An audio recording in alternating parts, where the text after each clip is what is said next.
You have 8 minutes left. Does the defense wish to respond? Yes, Your Honor. You may proceed.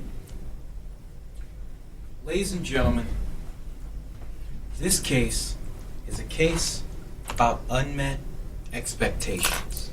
And before we get into the facts of today's case, I want to tell you a story. Hundreds of years ago, there was a king who was riding his white stallion through the forest. And as he rode, he saw all the trees of the forest. And in each tree, he saw a target with an arrow in the center. And the king said to himself, "This must be the greatest archer in the land. I must find this archer."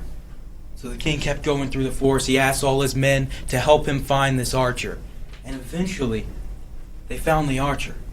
And the king went up to the archer and he said, "Are you the man that's putting the arrows at the center of all of these targets?" And the archer said, "Yes, I am. That's me." And the king said, "You must show me how you do this. You are the greatest archer in the land." So the archer looked at a tree. He strung an arrow from his quiver. He strung his bow, and he fired an arrow into a tree.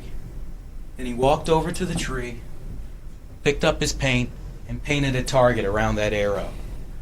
Opposing counsel at opening today shot an arrow into a tree when he said that my client, Joe Pringle, is guilty. And he spent all day long trying to draw a target around that arrow. As I said, this is a case about unmet expectations. You, ladies and gentlemen, when you came to court today, you might have had some expectations of what you may have heard from the state, what the state would give you, because it's the state that has the burden of proof. You might have had the expectation that when the officer pulled over my client, Mr. Pringle, that he would have pulled him over for something. There was a sign of a DUI. You might have expected that Mr. Pringle would have been weaving in his lane, but you didn't hear that today. You might have expected that Mr. Pringle would have been swerving in the two other lanes. You didn't hear that today. You might have expected that Mr. Pringle might have been going well below the speed limit, but you didn't hear that today. You might have expected that the defendant went through a red light or a stop sign, but you didn't hear that today. In fact, you heard the officer say the complete opposite. You might have expected that when the officer put on his lights to pull over Mr. Pringle, that it would have taken him a great amount of time to pull over. But you didn't hear that today. You heard that he pulled over immediately, as he was supposed to do, as was lawful. Now, you also might have expected when the officer asked Mr. Pringle to do the field sobriety test, that he wouldn't have asked Mr. Pringle to do tests that involved balance for a man that had back problems, for a man that told the officer that he had a back injury, that he had just been to the doctor recently, that just told the officer about the name of his doctor and what procedure he had. But what did you hear?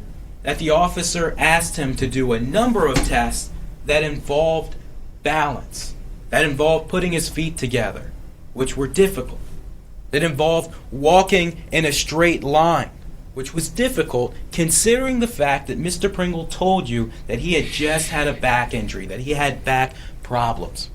Now, you also might have expected that the officer would have demonstrated fully the test that he wanted Mr. Pringle to do.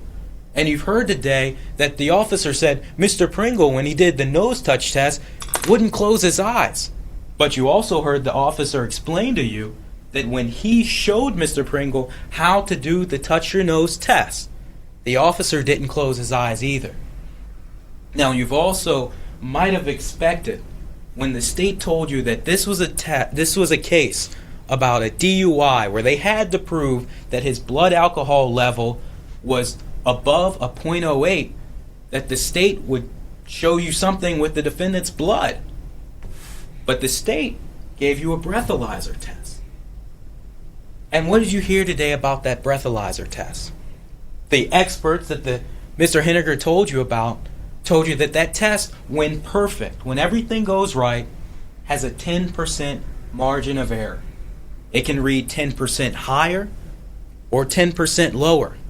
And the two tests that the state gave you, if everything was perfect on the .089 test. Objection. That is an inaccurate reading of the law of the actual science with the intoxilizer. I'll allow you to respond to that in your rebuttal. Mr. Henniger told you that you heard today that the reading of the test was a .089. But you heard today from the expert that it was a 10% margin of error on that. So it could be 10% higher or 10% lower. 10% lower is .079, below the .08 that the state has to prove. But you heard that that's just when everything is perfect.